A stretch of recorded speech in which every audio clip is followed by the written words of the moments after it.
Hello, I'm going to try again. I'm sorry I got cut off last time. I'm just talking really about the fact that the mainstream media, the Western mainstream media, have got its knickers in a twist, completely in a twist, about this small fire in a bucket on a train in London. It's a small fire.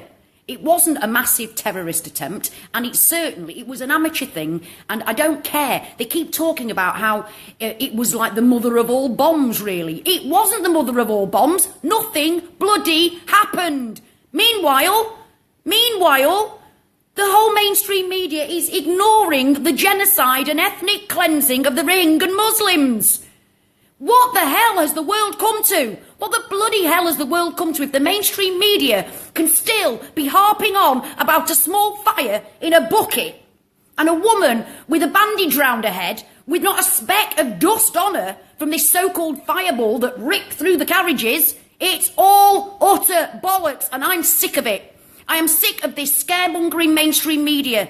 That's what they're still doing. They're still scaremongering about that small event, about that ridiculously small event. And meanwhile, hundreds of thousands of Rohingya Muslims are being murdered every day. Do you know what they do? Do you know what I saw the other day? I saw a man take off his shoes and pick up a baby. And he took off his shoes so he could swing around and throw that baby in a fire. And throw that baby in a fire. Now that's real. That's real. So why the bloody hell? Why the bloody hell are the mainstream media ignoring that? How can they ignore that and concentrate on a poxy little fire that wasn't even a fire? It looked like a match had lit. I can't bear to see the suffering, and I can't bear to see this one-sided bullshit. We have to start standing up to our media. If you are still paying your television licence in Britain, stop! Because they don't deserve a bloody penny of it. While they can ignore babies being trodden on and burned.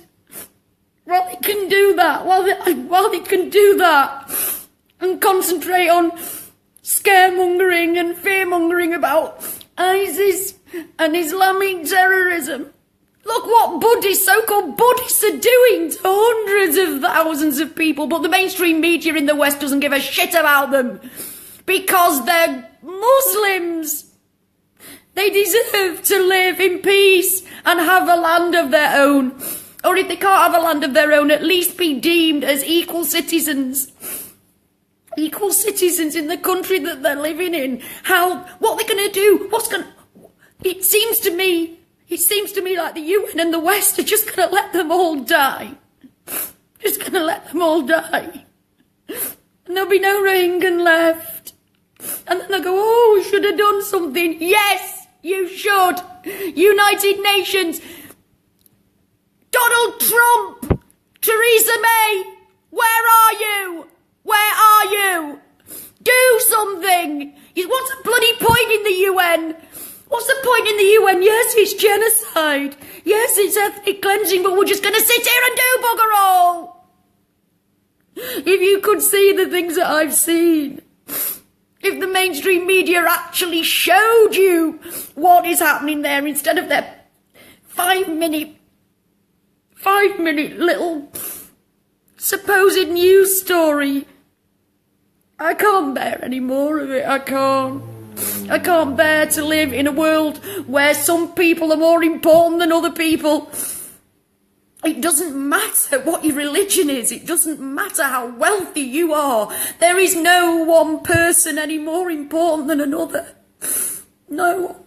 So please, if you're seeing this, speak out for the Rohingya Muslims before there's just none of them left.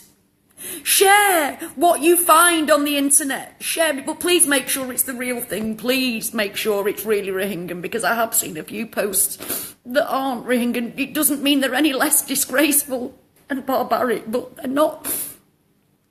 We must share the truth because the mainstream media aren't. And when I can see a man swinging a baby round and then take off his shoes so he can turn round better before throwing them in the fire. women being beheaded after they've been raped. So all of you out there going on about ISIS, the beheaders, care as much about these people being beheaded. But don't you care about them because they're only Muslims, Rohingyan? Don't you care about that? So not another bloody word about head choppers from you lot until you speak up for the Rohingya Muslims.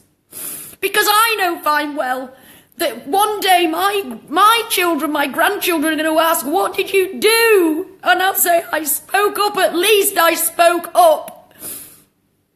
And I hope, I pray that when that day comes, the Rohingyans will be safe. But they're not. I've seen the most barbaric things I've ever seen.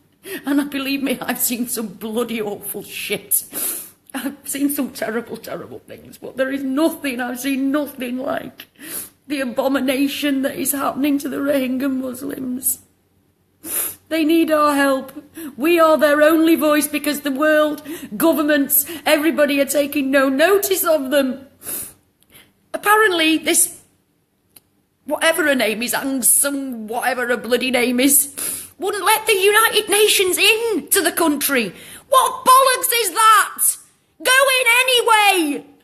If there was oil there, they'd be in it like bloody Flynn, wouldn't they?